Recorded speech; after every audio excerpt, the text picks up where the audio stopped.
All right, so today in the shop, I think we're going to build some kind of kids balance board. We're going to have the balance board, and then let's see here, we're going to have the wheels on both sides, the bounce rocker, stretcher, pretty much what we're building right there. And this thing will go back and forth like this. You can't really tell in this photo, but it's not like that. It's going to consist of 4 parts. We're going to need a top that will be, let's say 19 by 13, just making that number up. And we're going to need these 2 sides here. So we're going to need 2 half circles, just like this. And I'm going to use a 2 by 6. If you had a big enough piece of wood, you actually could cut a circle out of and then half. That would work great. But in exchange, I'm going to have to actually just take a piece of 2 by 6, cut a circle like that. Either way, not a problem. And the final piece we're going to need is a stretcher. I'll probably make it roughly about 2 inches tall or wide. And we'll measure by whatever this distance is here after we put these on. Not a big deal. So this is such an easy project. It'll take us like 30 minutes in the shop total. It'll just need these 1, 2, 3, 4 parts, some screws, and it'll be a lot of fun. All right, let's pick out the wood. All right, as you can see here now, we have our 2 by 6. I looked around the shop and I found some extra dimensional lumber I had laying around from some project I did. And then a piece of ply. We're going to need to cut this on our table saw. I'll use my table saw. Use whatever you got. Skill saw works fine. Jigsaw works fine. Hand saw if you have the patience for it. And we'll cut this 13 by 19. So that'll be the next step. I think I'll cut this 13 by 19. And then I will cut these circles out. And we'll pretty much be done. Oh, we'll have to scrap a piece somewhere for the stretcher. But maybe we'll take it out of this. Maybe I'll look around the shop somewhere, but anyway, all right, next step, we'll cut these pieces and then these pieces.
As you can see here, we have our top piece now cut. This is 19 by 13.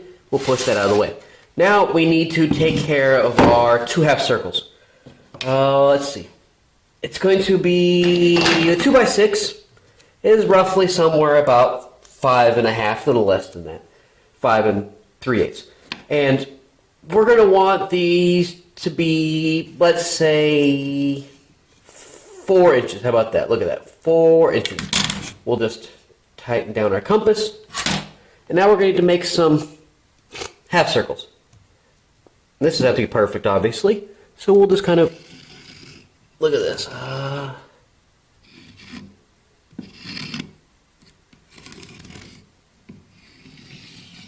Perfect, look at that.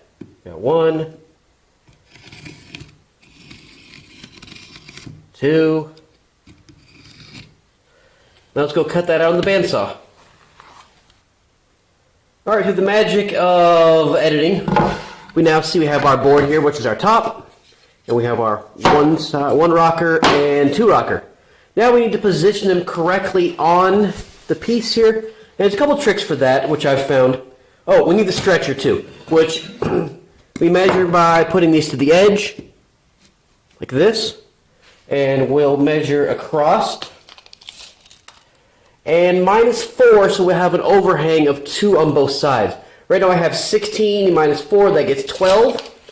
And boom, look at that. I took a 2 by 4. I already cut it the right distance. So this is our stretcher right here. It's super easy to do it how you normally did it and cut it to the right length.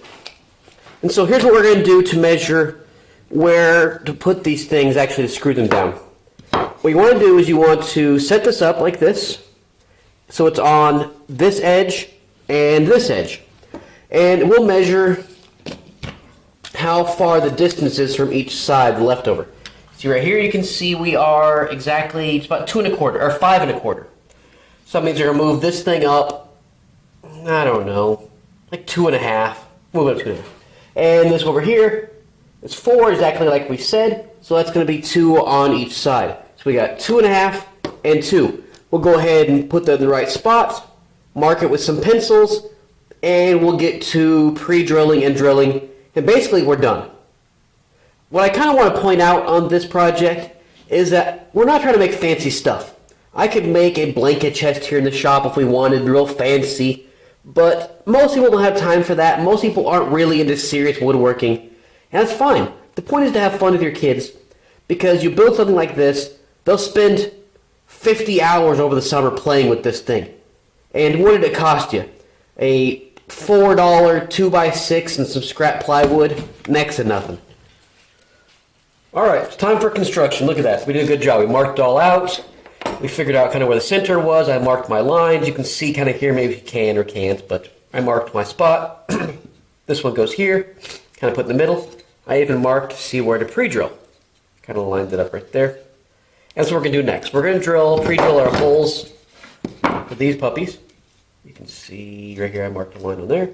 So a lot pre-drill down that way. Put a couple spots. I'm not going to be picky on this because, hell, it's a kid's project. So that's kind of the plan. Let's do this. It's important to pre-drill, especially in softwood like this, because you're going to crack the heck out of it if you do not. Should I get my drill? Oh, there we go. So let's go ahead and pre-drill.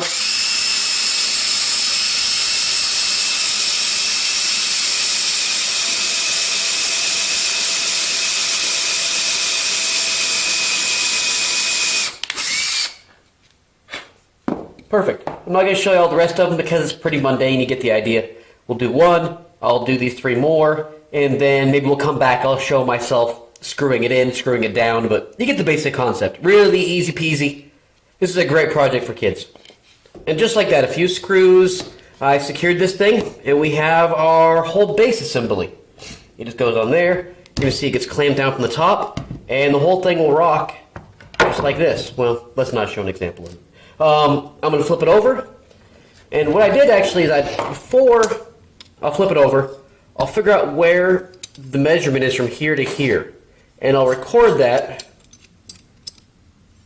and then when I flip it over, I can mark where I want my pre-drilling to be done, and just like that.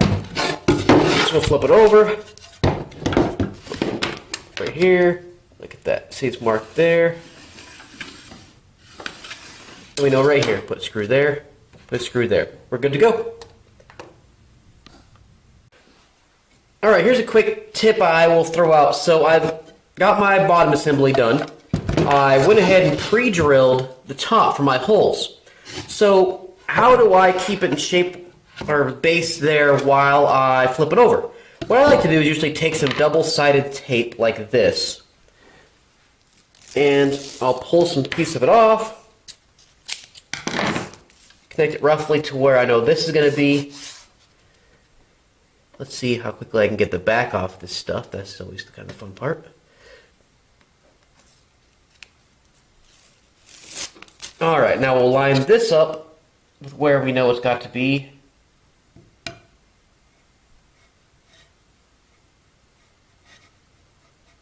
Just like that. Push that down. Now when I flip it over, it'll stay so that I can just go ahead and put my screws on top. Perfect. Alright, a couple of screws on the top.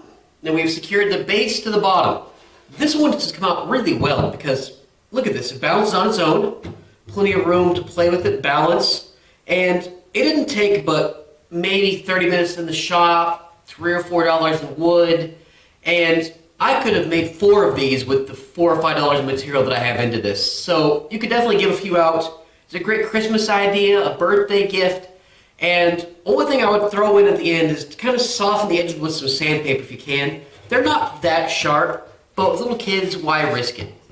Alright, this is a great project because it's not perfect, doesn't have to be perfect, and you don't have a lot invested in it. So if the kid loves it for 3 or 4 months, spends a couple hundred hours playing with it, it's its favorite toy in the world, and then just forgets about it and you give it away, you're not that depressed. If you spend 100 hours on something, you want that kid to really love and enjoy that thing. Now, you can fancy this up with some spray paint, maybe even put some skateboard tape on here, like non-stick surface stuff, but I think this is fine on its own. I like it. It came out really well. It even balances right there in the middle. That's some good bandsaw somehow. And there you go. I will throw out that I understand what it's like to be asked to subscribe on YouTube. So if you got something out of this and you enjoyed it and you want to subscribe, more power to you. If you don't want to subscribe, that's cool too. Just try to make your way back next time I put something out. All right, have a good day and go do something cool with your kid.